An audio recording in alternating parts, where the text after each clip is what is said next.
Hey friends, today is the first day of spring, so I'm really excited about today's story time. We are going to be reading Hello Spring by Shelley Rotner. I have a couple of questions before we get started. I'm looking at the cover and I'm noticing that there are no illustrations. It's actually photographs.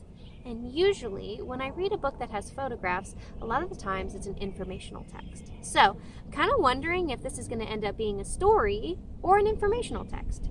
Let's read and see what we can find. Maybe it'll be a little bit of both. Let's see. Oh my gosh, I love this beautiful green color on the inside. Hello Spring by Shelley Rotner. What beautiful flowers. I love this photograph. Very, very cool. Winter. Waiting for nature to wake up. Nature needs to wake up. That's kind of implying that nature might be asleep in the winter. I wonder what that means. Snowdrops peek out from under melting snow. The sun shines stronger. The days get longer. The earth warms. Frozen streams thaw. Tree sap flows. A chorus of tree frogs sings, "Wake up, wake up!"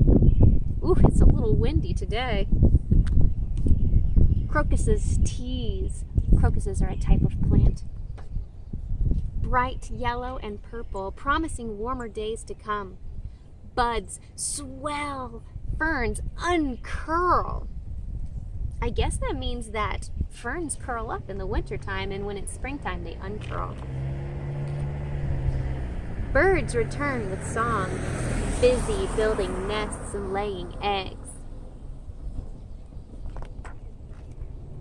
Animals wake up from their deep winter sleep. What is that called when animals sleep in the winter? That's right, hibernation. So they're waking up from hibernation. Let's see what kind of animals they are. Chipmunks, groundhogs, bats, bees, and bears. Ooh, that's a lot of animals. Wow, that's a lot of types of animals that hibernate in the winter. Daffodils dance, dandelions dot. Ooh, lots of Forsythia shouts. Can plants shout? I don't think so. I think this might be just a little fun bit of language. Green is growing everywhere. Wow, look at all these photographs of green plants in nature. That is true. During the wintertime, a lot of the green goes away, but in springtime, it's ready to come back out.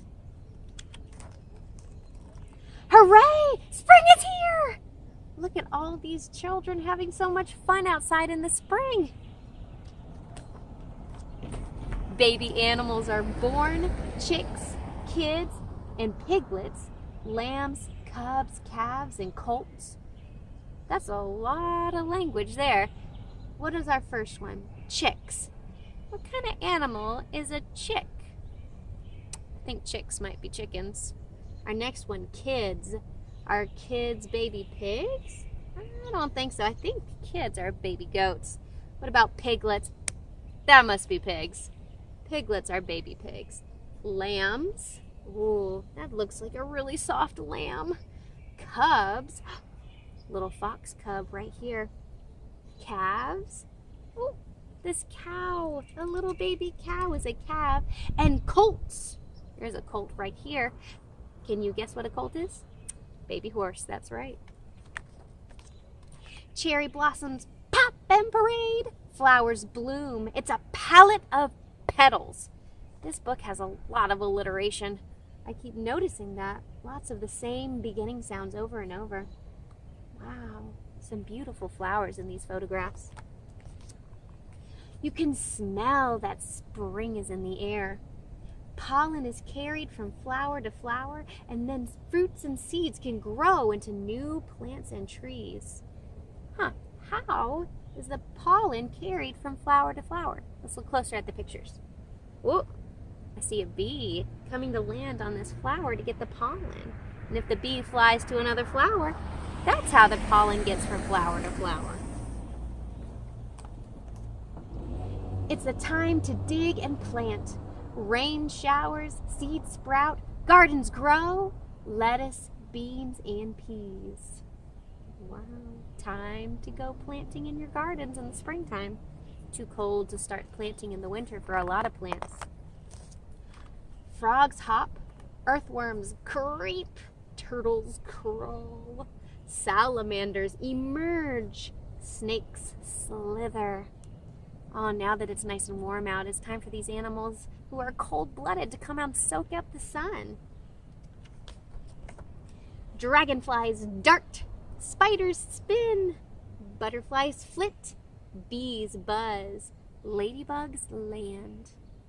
It's a lot more alliteration again. Ladybugs land, bees buzz.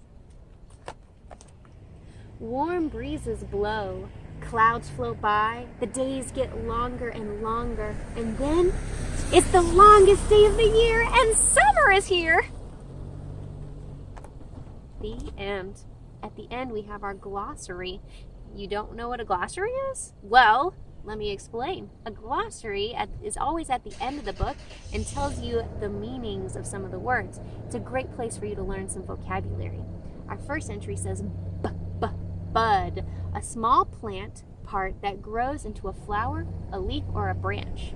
Our next words are hibernation, kid, pollen, pollination, sap, spring equinox, and summer solstice. Some of these words were in the book and some of them were not. If you want to find out more, I would definitely go to your local library, check out this book, Hello Spring. Thank you guys for joining me for a story time. I will see you again next time.